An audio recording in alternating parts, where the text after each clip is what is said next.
Good evening. This is In My Humble Opinion. I'm your host, Nye Scietti. With me tonight is Joanna Harper. Joanna is a competitive distance runner and researcher into the performance aspects of transgender athletes. She's also the author of the book, Sporting Gender. Joanna, welcome to the program. Nice to be here, Eddie. So tell us a little bit to get started about your background strictly in athletics. What was your sport of choice? Well, growing up, I played a lot of sports.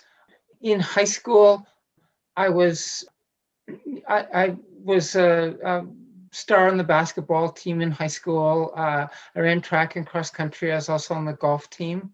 And then when I went to university is when I really started to specialize in distance running. And I ran cross country and track at university. And while I was a graduate physics student at the University of Western Ontario in London, Ontario, I ran a 2:23 marathon while juggling my graduate studies. I got as far as getting an engineering degree, and I've run a couple of 5Ks. So that is, I'm impressed. And you still run competitively. Yeah.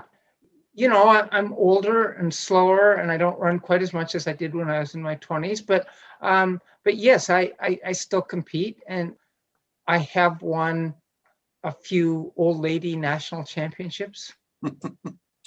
And that is the point where I think some people will start asking questions, so that we get the timeline. When you were competing in the male division, when you were in high school, college, at what point did you transition in your athletic career? I'm not sure I'd call it a career exactly. Well, but yeah, I was in my 40s. Okay, and so this leads into some of the research you did, because, and I don't know, it's different. The politics are different between the U.S. and England, Great Britain. Was there a lot of resistance for you when you first started competing as a woman over there? Yeah, well, actually, I was living in Portland, Oregon at the time. Okay. I grew up in Canada, and after graduate school, I moved to the U.S., where I lived for several years, and I only recently moved to England less than 2 years ago. So you're very familiar with what we're experiencing over here right now, this being a very hot button topic. This seems to be the topic du jour for the anti-trans crowd over here right now, very loud. Yeah, there's certainly conflict here too, but yeah, I'm very, very familiar with what's going on in the States. Okay. But yes, I certainly faced opposition to competing in women's divisions. A number of women would say, it's okay if you race as long as you don't beat me. Well, right. I got to beat somebody, right? If I'm going to race. And that's the double-edged sword, because if you compete, it's like you can compete, but you're not allowed to win. Even if you're allowed to compete, if you win, then it becomes a controversy. Yeah. And so, but on the other hand, my running club in Portland, Oregon was very, very supportive. I have made a lot of wonderful friends in the women's division since I joined that division. And, I'm very grateful for the support of a great many women. But yeah, I faced lots of opposition. Right. And was that part of what was inspiring your research, to try to find if there's some science behind the idea that, I mean, the sledgehammery bigoted argument is, well, you just want to let men compete with women. And it's like, oh gosh, that is some bullshit. But where's the science behind it? Is that sort of the question you were trying to answer when you got into researching the performance aspects of transitioning? Yeah. So, I've always been a scientist. I got 2 degrees in physics from Canada, and I was working as a medical physicist in healthcare in the US when I transitioned. But within 9 months of starting hormone therapy, I was running 12% slower. And that's the difference between serious male distance runners and serious female distance runners. Wow. So I had lost my complete male advantage within 12 months, or within less than 12 months. And so, as a scientist, I wondered, how could this happen? And so I started to learn about the endocrinology, the exercise physiology involved. And it took me a few years, but eventually I got enough data from other trans women who are also distance runners to publish a paper. And so in 2015, I published the first paper looking at the performance of transgender distance runners. And there was nothing else like it at the time. Right. And so suddenly I'm just this person, with no academic affiliation, and I have more data on trans athletes than all the universities in all the world combined. But then, and this was a peer-reviewed paper? Oh, yeah. So yeah, as a non-academic, I published this peer-reviewed paper, and then my life changed. The World International Sporting Federations came calling. I was part of the group that put in the new transgender regulations for the International Olympic Committee. Wow. It took place in 2016. Yeah. I've served as a consultant for World Athletics. I was a witness for World Athletics in two major trials. I've served as a consultant for World Rowing, World Rugby, and other sporting federations. And I did all of this without actually having a PhD. And so a couple of years ago, the option of earning a PhD while doing more transgender research came to me from Loughborough University, which is generally considered the best sports science university in the world. So, I quit my career and decided to move to England to pursue my passion. Right. Wow. And your original paper, if maybe you can fill me in on some of the blanks. Your original paper seemed to focus on things like the effect on muscle mass and whatnot. And it sounds like you were doing some newer research into hemoglobin and oxygen transfer and that sort of thing. Can you explain some of the areas that you've focused on, or what the hypothesis is that why T blockers and estrogen replacement has this effect on athletes? So certainly my original paper was actually pretty simple. Again, I wasn't affiliated with any university. I didn't have, I had very limited access. But what you can do in sports like distance running or swimming or weightlifting is you can compare competition results before hormone therapy and after hormone therapy. And so I collected 200 race times from 8 transgender women. Okay. And collectively, these women got at least 12% slower, just as I had done. Right. And so, but beyond that, there's a way of comparing runners of all ages and both sexes. It's called age grading. World Masters Athletics uses this formula, and anyone who's a masters, or that is over 40 competitor, is very familiar with age grading. But the 8 trans women in the study put up similar age grade numbers before and after, which means that in the women's division, they were no more competitive than they had been in the men's division. That's interesting. That's where I think it was roughly, and I have to admit, I've been informally citing your research for a long time without knowing where it came from, because it was Bryn Tannehill, another former guest on my show, and she had cited your work. And the way that she described it, and the way that the way that I paraphrase how she cited it was that an 80th percentile male following transition, and please forgive the clumsy gendering here, but then an 80th percentile male after 2 years, I think it was, on testosterone blockers and androgen blockers and estrogen, will perform as an 80th percentile female, more or less. That was sort of the short version of that. Yep. Yeah. Wow. So it's really cool to be talking to you. Now I finally know whose research I've been talking about all this time. So yeah. So that's what I was able to do as an individual.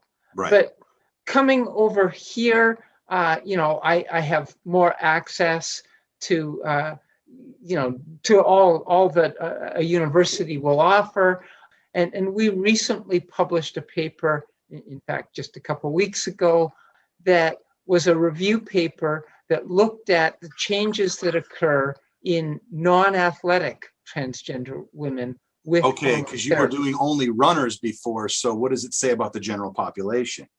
Right. So in the general population, trans women will go from male levels of red blood cell or hemoglobin content in the blood to female levels within 3 or 4 months. Wow. So that's faster than some of the other changes that you'll see. Absolutely. Yeah. And so that's why, as a distance runner myself, I got slower. So, it just happened so quickly because of the red blood cell content. And so that's going to be true for any endurance athlete. And, that seems to hold for, for cyclists and swimmers and rowers and any sport where endurance is important. Right. In your original paper, you talked about eight women and many races within that. That is an admittedly small sample size, and that's something that you acknowledge, that you start out with a relatively small sample size. What kind of numbers, if people are interested in the studies you're doing now, what kind of sample size, what kind of data set are you getting now that you have some academic backing and have some more access? Well, okay, so in the review that we did, these were looking at studies of non-athletes, and Right. The largest number in any of those studies was 240. Okay, that's a lot bigger than 8. Yes, that's a lot bigger than 8. Right. But so while putting out that review, we're also starting up doing studies here, and we're doing 2 studies here. One is we are trying to get trans athletes into our exercise labs. We run strength and speed and stamina tests on them, on the treadmill, in lifting weights, riding exercise bikes, all of these things before transition, and then see what happens to them as they go through transition. Is it hard to get how is somebody who is not even transitioning yet going to be aware of your research? How do you get those folks? Because I would think those are hard people to get a hold of before they start transitioning. Very hard. And so, and of course, you're probably aware that there's been a global pandemic. Oh my God, yeah. So that's that complicates things. Yeah. Yeah. So the upshot is that so far we've run tests on 2 trans women, and one is a golfer and one is a cyclist. And the cyclist just recently started hormone therapy, and we will now test her every quarter or every 3 months for the next couple of years. Okay. The golfer hasn't quite started hormone therapy yet, but we hope that she will start very soon.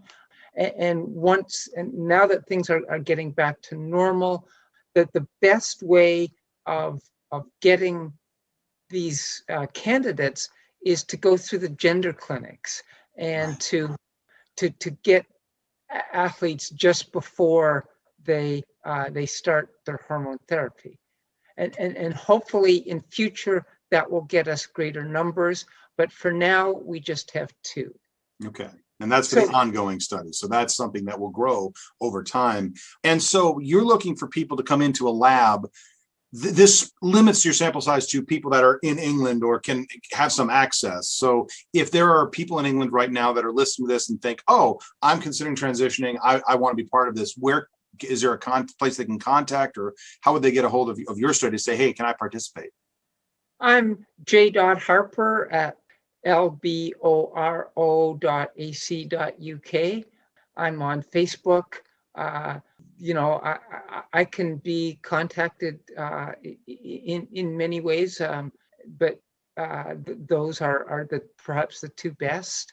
And so you mentioned people in England, but the other study that I'm doing is available to anyone, anywhere, any trans person anywhere in the world, provided, as I mentioned earlier, there are these sports where it's easy to measure before and after. And so this second study, where I now have approximately 20 participants, is sort of an extension of the first study that I did, where we look at competition results before and after transition.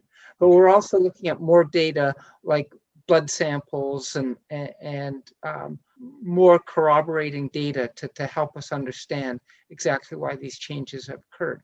And so anyone listening to your program anywhere in the world who's a trans athlete and has competed in sports like running or throwing or swimming or cycling or weightlifting can certainly reach out to me, and I'd love to hear from people and get more participants for that second study.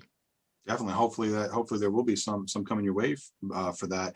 You know, you mentioned easy to measure, and that's the interesting part, because if I'm a sprinter, I have 100-yard dash times. If I'm a marathon runner, I have times. If I'm a weightlifter, I have, like you say, easily quantifiable. What is your hypothesis for how this might affect a more complex sport? I mean, there's a lot of controversy with wrestling, boxing, mixed martial arts, stuff of that nature, where speed and endurance, strength are important, but they come about in very different ways. So do you think there's a way to bridge that gap? Well, there are more complex things that can be done. There was actually a very recent study that came out from the US Air Force, and they do 3 fitness tests on all their service personnel. It's a 1.5 mile run, the number of sit-ups you can do in a minute, and the number of push-ups you can do in a minute. And the push-ups and sit-ups data, that requires muscular strength, muscular endurance, cardiovascular endurance, and technique. While it's not a full checklist of athletic qualities for all sports, those are complex activities.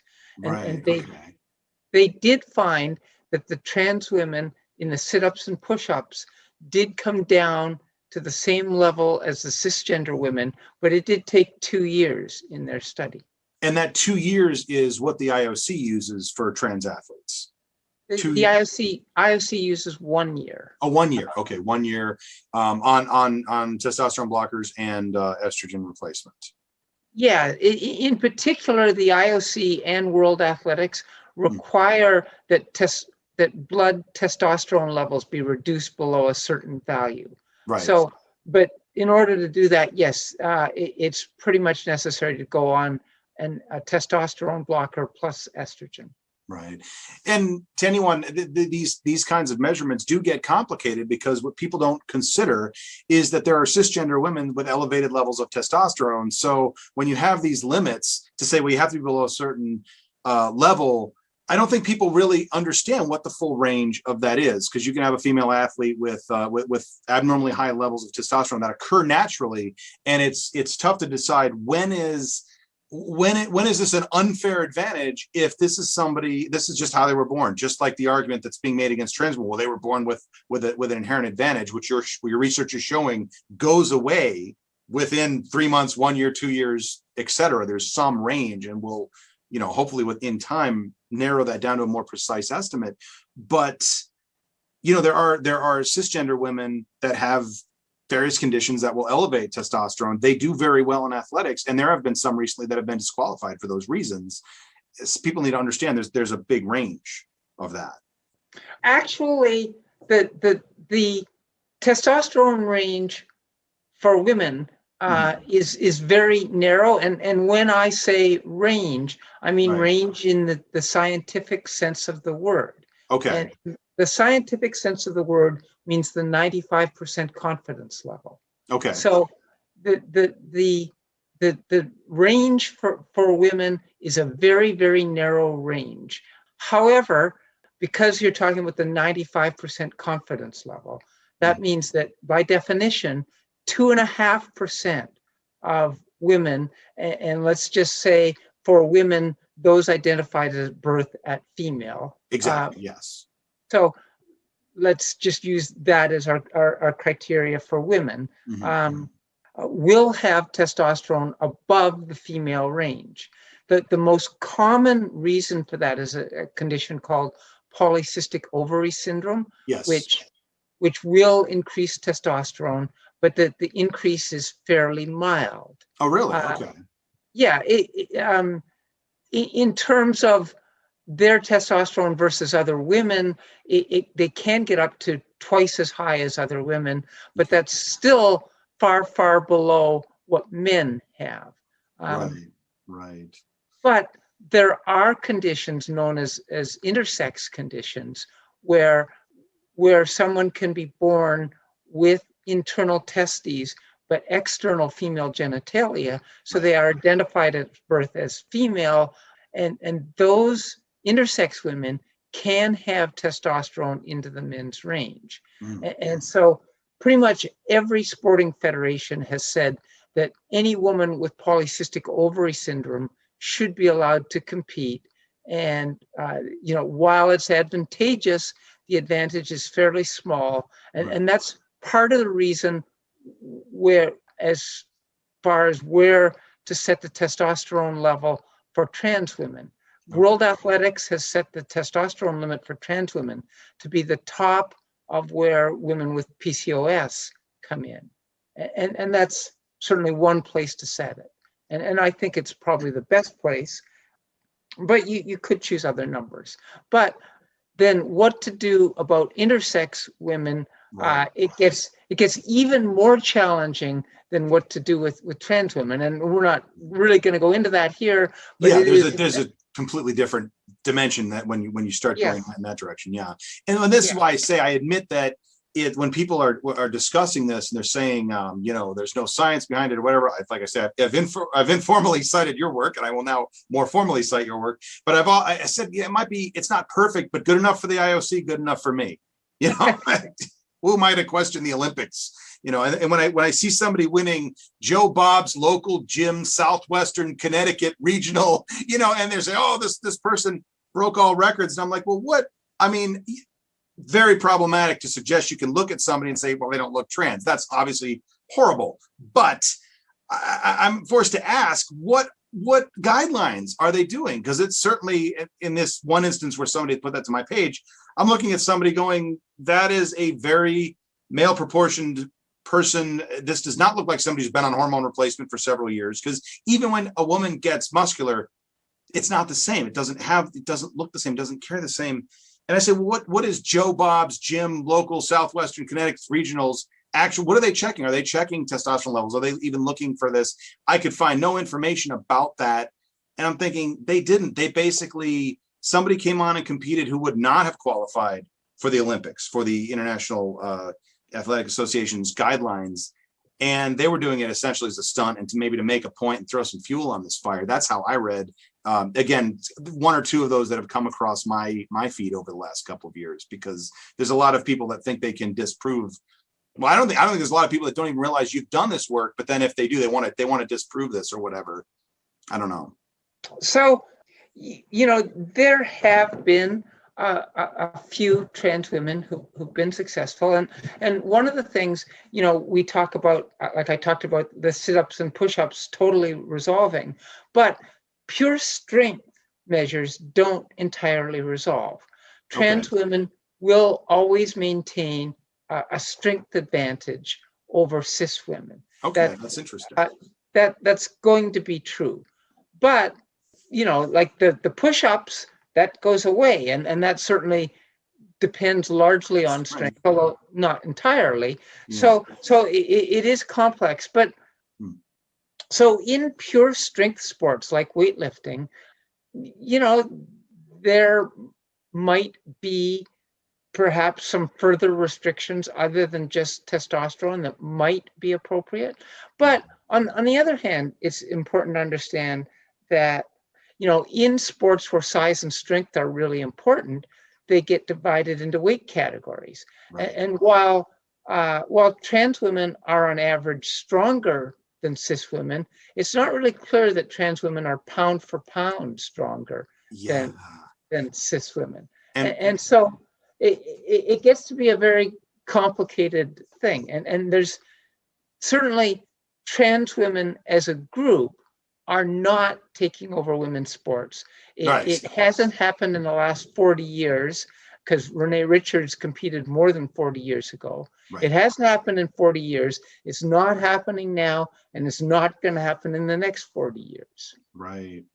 And if anybody is, when they hear you say, well, there's a strength advantage and talk about weight classes, I mean, in North Carolina, just recently, there was a cisgender girl who won the state men's championship. I guess there was I don't know if there is girls wrestling in North Carolina. This was a high school athlete, but she won the state championship in North Carolina against the boys. in the 105-pound weight class. So technique and all of that. And people have looked at that and said that was a cisgender girl.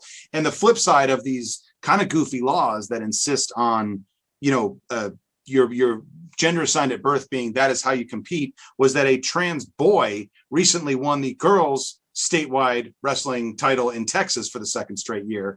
And it was really funny to see all the bigots come out and say, this is why you have to compete with in your gender. It's like, oh, you guys don't even know that trans boys and trans men exist. Like, he wants to be with the boys. Your stupid laws are forcing him to compete with the girls because you just have these ham-fisted ideas and how you want to sledgehammer these laws in. But there is, and the testosterone does have a huge impact, because this was a trans boy who now dominated girls wrestling.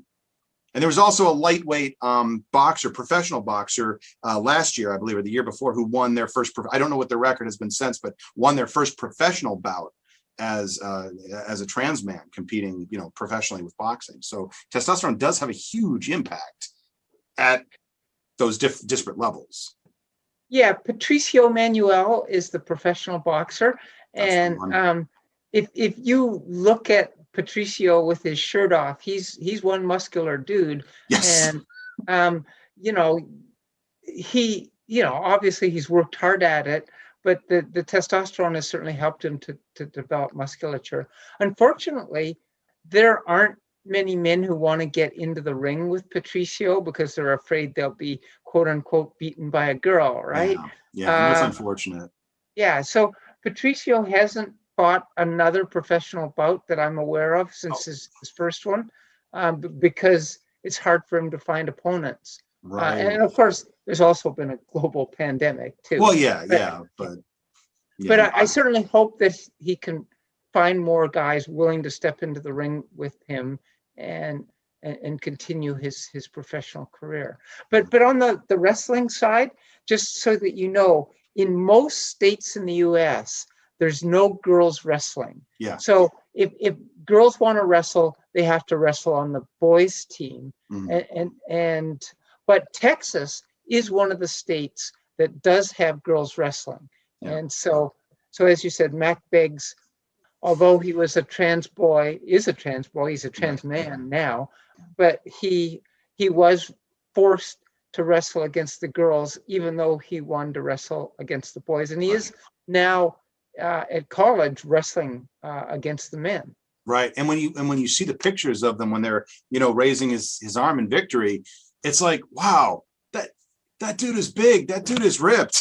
I mean, for a kid that age, at least at the time, like, whoa, you'd kick my ass. I have no doubt about that.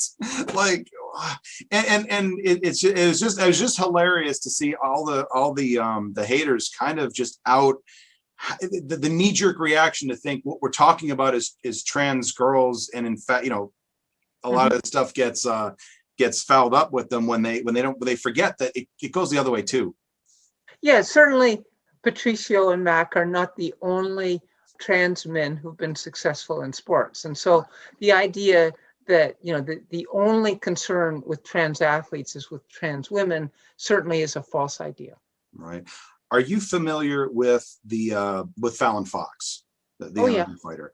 What are your thoughts on, because she gets brought up a lot, and I don't remember the name of the fighter that she beat very one-sidedly, shall we say. And I mean, my instinct is always to say, look, Fallon Fox was not undefeated. She did not win every bout by knockout. She never held a belt. And the person that she beat herself, her record was not that impressive. She also never held a belt. And these are injuries that are common in that sport. But I do wonder if I'm being too charitable. What are your thoughts when somebody brings up Fallon Fox as an example where maybe this doesn't work? What do you think about it? Well, so you mentioned at the start that I have a book, and I certainly detail Fallon's career in my book, but okay, let's talk about that then. Yeah. Let's just do a brief recap of her career. Okay, so Fallon fought 6 times in the lower ranks of MMA fighting. She was 5-1 in those bouts. Her 5 opponents that she beat, in terms of everyone else that those opponents faced, had a 2-12 record. So, So their wins so were relatively easy wins, is what you're saying. What wins that her opponent had were not, those were relatively cheap wins.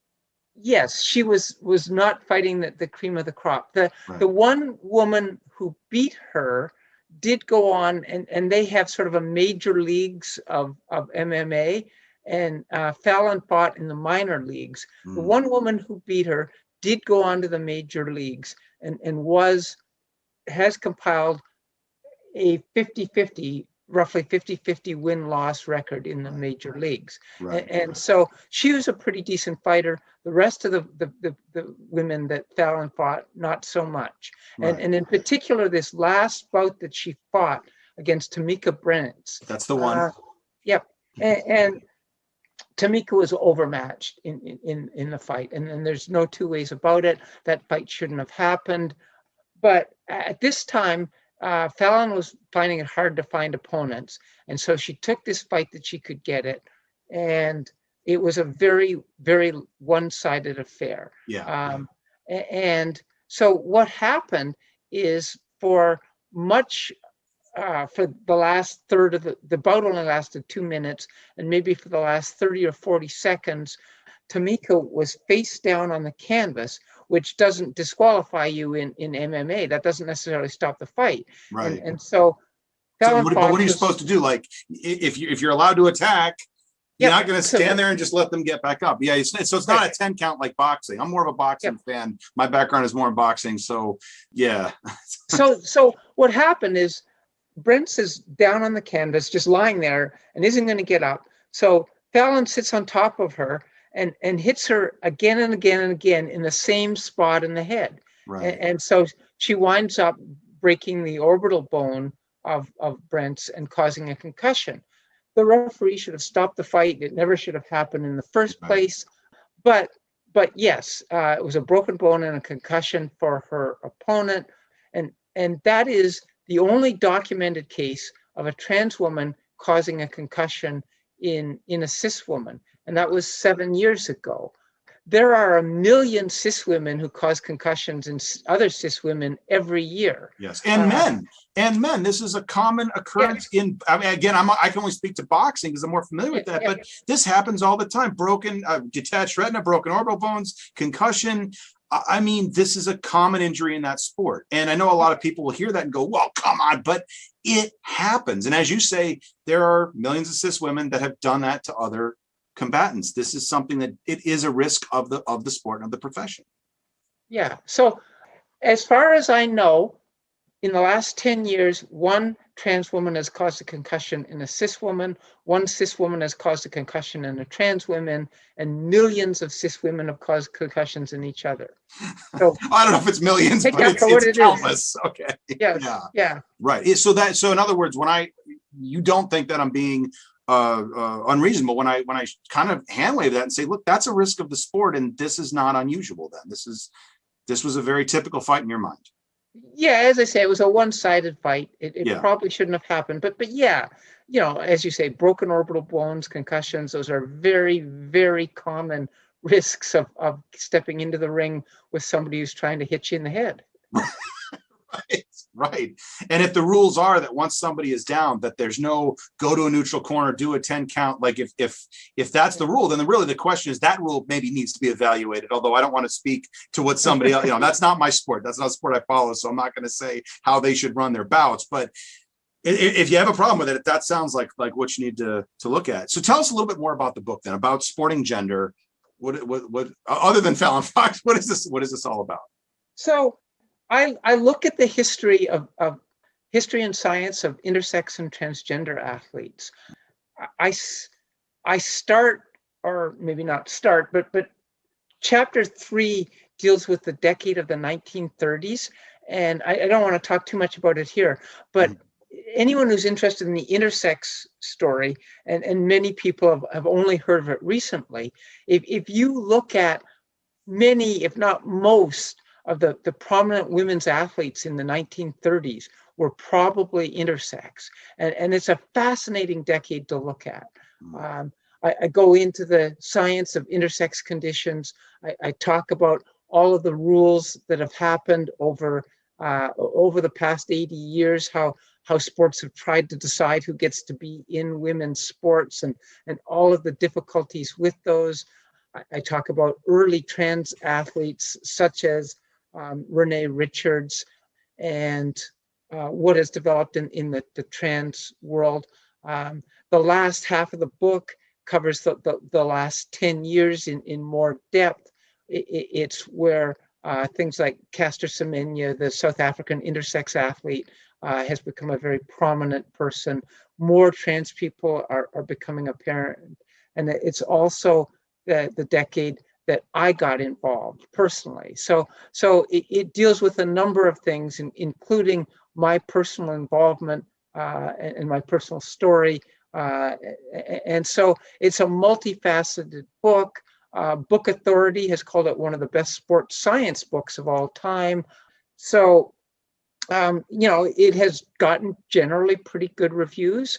I'm pretty proud of it, and I'd love to see people buy it. All right. Well, that's Sporting Gender by Joanna Harper. That is available on Amazon? Yep. All right. Available on Amazon. Joanna, thanks so much. It was great talking to you. Thank you so much for coming on the program. You're welcome, Eddie.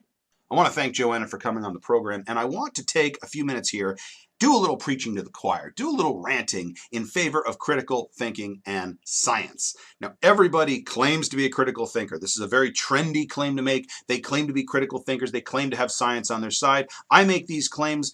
I want to be very clear about what I mean and where I'm coming from in this. Now, I do not have a PhD, nor have I ever published a paper, so I don't claim to have done research the way that Joanna has, the way that most scientists do, I should say. Research, by the way, is not going into Google, reading Wikipedia, or watching YouTube videos. That's not research. That's not even consuming research, because most people on YouTube are not themselves researchers. Researchers involve sitting in a lab, taking measurements, collecting samples, taking measurements, forming a hypothesis, analyzing the data, and publishing your results.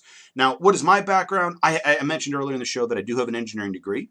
I am an engineer by profession. That is my day job, and working with data and analyzing data is what I do. So when she talks about 95% confidence bounds, I know exactly what she's talking about. If you don't, that's okay. I'm not going to give you a statistics course here, but it's very simple. I have a little test when somebody makes some claim that I know is not scientific, and they say they've done research, they say they're a scientist, they say they're science-based. I ask them a very simple question. What's a p-value? If you can't tell me what a p-value is, you are not a scientist. You are not an analyzer. You are not a researcher. And I'm not really interested in your opinion about science. I'm not going to tell you what a p-value is. It's okay if you don't know that. Okay? But it is important to understand what your limitations are.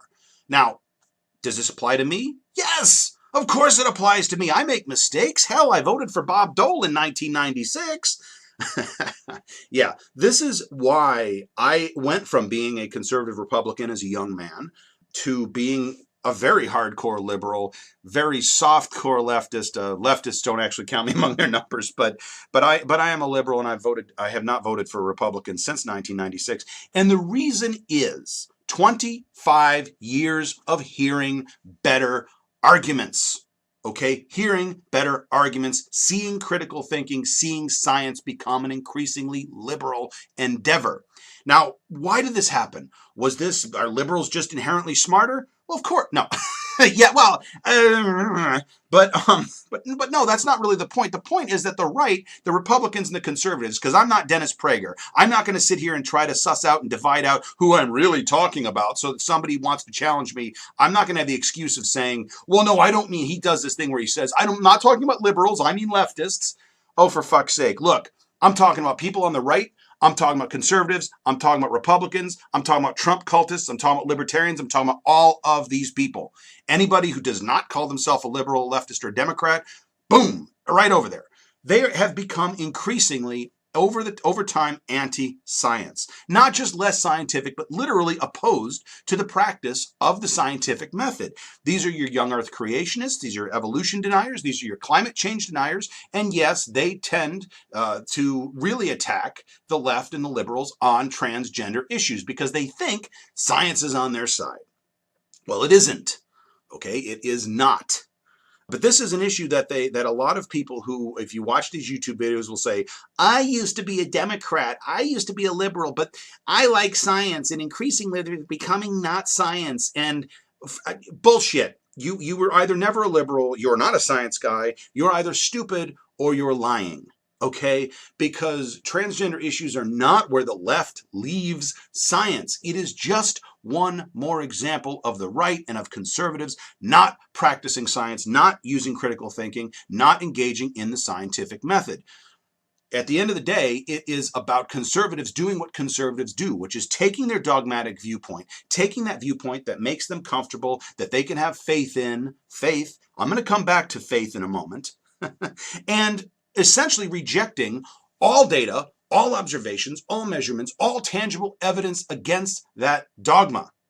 And again, Ben Shapiro, very famous for saying facts don't care about your feelings, and yet Ben takes only the dogmatic philosophies. He looks at these from the point of view of conservatism, right-winger, free market, all this stuff. Okay, Ben, like you just said, facts don't care about your feelings. And he also incorporates a lot of his own religion. Well, what is religion? What is religion against science? Nothing. Religion is faith. Religion is belief. Religion is therefore a feeling. Conservatism is a feeling. It's a feeling of being safe. It's a feeling of not having a worldview that can be challenged. And I got to tell you, it's been 25 years since my worldview has been challenged. And really along the way, okay, no, it's been challenged along the way, but every time it's been challenged, I've moved farther to the left. I've moved farther to the liberals because I have heard better arguments. And when it comes to transgender issues, they love to cite Fallon Fox. And you just saw just now with transgender athletes in sports, you saw just now that, again, Joanna looks at that, looks at the numbers, looks at the data, okay? And the fact of the matter is that's a terrible argument. She beat a very weak fighter in a weak division, never made it to the bigs. And the people that did make it to the big leagues, the one fighter that fought her that made it to the major league level was mediocre at that division, a 500 record. Okay? So again, the numbers are not on their side. Do not back down when somebody brings up Fallon Fox. Do not think that the numbers and the science are not on your side. They love to say things like, well, men have an inherent advantage. I will say this. There is, because liberals aren't perfect in this regard, and I do hear feminists, liberals, other people, and perhaps some right-wingers arguing in bad faith, saying that gendered sports are stupid. No, they're not. Okay, there are differences between men and women. That's not sexist to acknowledge. That's science, again. But again, it's very bad faith to suggest that having gendered sports is somehow sexist or somehow invalid or whatever. If you are a trans person, if you are an intersex person, and you're looking at this, the issue is not that sports are gendered. The issue is that the people in charge are not looking at the science. Okay? Science, in other words, again, take measurements, form a hypothesis, test that hypothesis, and most importantly of all, be willing to adapt your model. I love how these people on the right want to have it both ways. They want to tell you that science is somehow this dogma, just like religion is, that it's just the religion of the other side, and that it's just a bunch of belief and faith and dogma.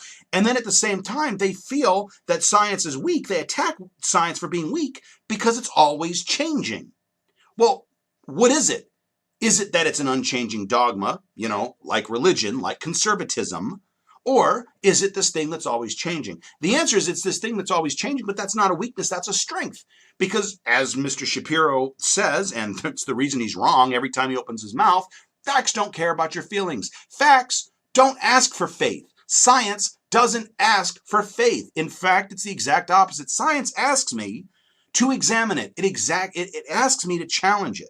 And when it is found to be lacking, when new data is discovered that changes the model changes to reflect what we now know. There is no starting assumption that we already know everything that there is to know. Unlike religion, unlike somebody who wants to say, well, here's this book from 10,000 years ago. Surely that is all the unchanging knowledge we're ever going to need. That's insane. The models in science change as new information is discovered.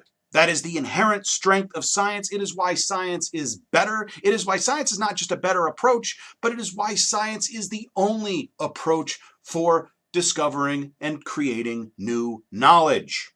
Where does that apply to this? Well, exactly in the work that Joanna is doing, both quantifying records and performance from athletes in competitions, but also looking at the biology of this. Okay, is the group trans women stronger than cis women? Well, yes, it does appear that they still are, but not pound for pound. And again, when they go back to, well, what about bone density? And this is another one because they talk about how bone density doesn't change, and yet one of the anti-trans groups that I had the misfortune of interacting with was talking about how Lupron is this terrible medicine that shouldn't be given to anybody because it destroys bone density. So which is it? Does bone density change or not? Look, and the fact is, let's say it doesn't change. Let's say that you have that bone density when Fallon Fox steps into the ring or whatever. But again, pound for pound, if we both weigh the same amount, and a lot of my weight is in my skeletal structure, guess where it's not? It's not in my muscles. Okay, and I just have a heavier thing that I'm now trying to move with less muscle. The science is not on their side. Okay, and again, when people say do the research, they're not actually, don't say do the research, because nobody's going to go into a lab and do research. Read the research. Be aware that research has been done, and don't be afraid to challenge them on this, because they're wrong. They're dead wrong. And how do I know they're wrong? Who gets to decide they're wrong? Science.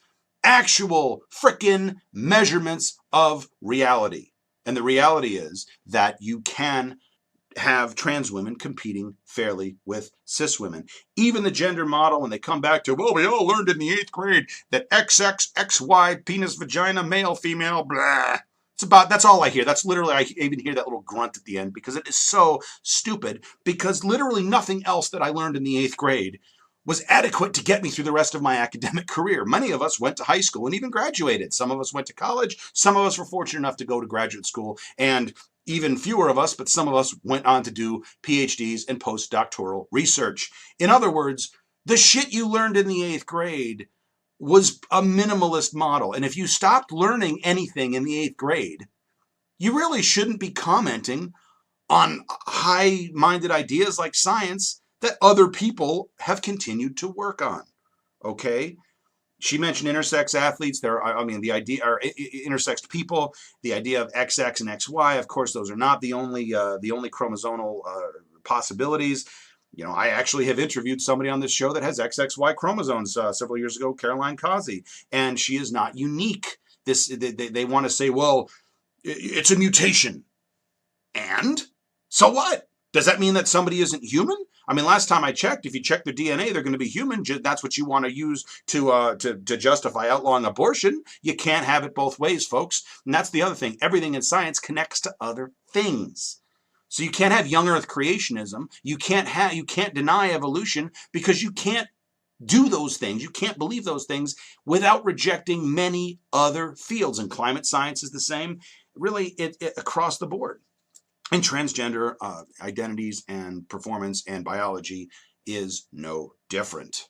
Other research that's been done has been looking at the difference in the brain structure and brain function of men and women. No, once again, it is not sexist to say that men and women are different. It is sexist to make bad faith arguments to justify oppressive laws with this information. But the fact of the matter is that brain structures and brain functions of men and women are different. For example, when men and women are faced with a problem to solve, you see different parts of the brain on an MRI, on a scan, activating. And the processes are different. When they've looked at the brains of transgender people and the brains of functions of transgender people, they have found that those processes more closely match their chosen gender. So there is more going on here.